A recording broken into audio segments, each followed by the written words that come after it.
lot of flack from a guy that I know. His username online is red227 from the old site, who made a special trip to see me today to talk to me about one of the topics or subjects that came up last night, something that I mentioned about OPEC and how OPEC is not controlled by the government. And in this discussion, he was talking about and brought up Iraq and why we're there. Says, why do you think we're there, man? That's where we get our oil from. That's where we're going to get more oil from. Well, after talking to him, and really I didn't want to piss him off too much because it's not the intent of getting this information out there to be too serious. I mean, we are going to throw some serious things out there. But one of the things that we need to do, even you, Red 227, is we need to research subjects a little more to get the actual facts. And since we're going to talk about factualities on oil, I told him what I'll do is I'll go home, I'll compile another video. Won't be a long one because I don't want to be too serious. We have a couple of other subjects that people wanted to discuss and wanted me to get out there. One of them is D2, LOD, 12 years later, and the potential of a D3 that's been rumored out there for years, but found out a little information recently that may actually make it true.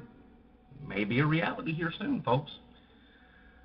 But getting to this list that I told him I would compile, and once again, I don't want it to be a long, drawn-out video on this. I told him I'll get a list together on the top 5 and maybe touch on a couple of other countries on where we actually get our import from. And I was amazed to look at the figures. I knew a couple of countries where we got it from, but how much oil we actually get from these countries that are attached to America. Number 1 on the list, and has been for quite some time, is Canada. Number 2 is Mexico. Number 3, Saudi Arabia. Number 4, Nigeria. Number 5, Venezuela.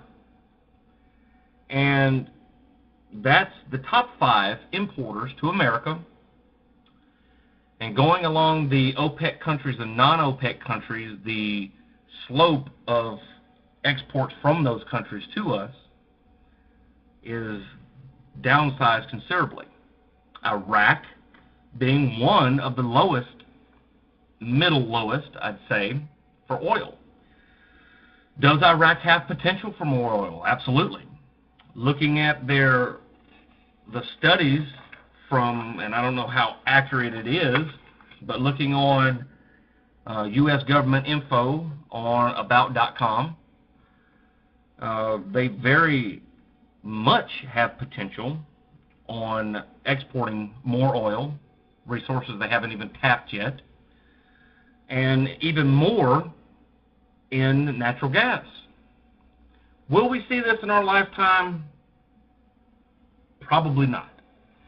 Are we there because of this? Well, if we are, if we're not going to see it in our lifetime, it would be kind of ridiculous to think that there's going to be any personal gains, or even for the family of these people, personal gain-wise, by gaining a foothold on a country that sits in the middle of the Middle East. And in my opinion, that's really maybe ultimately why we're there, to have a strong foothold in a country that is surrounded by other countries of interest.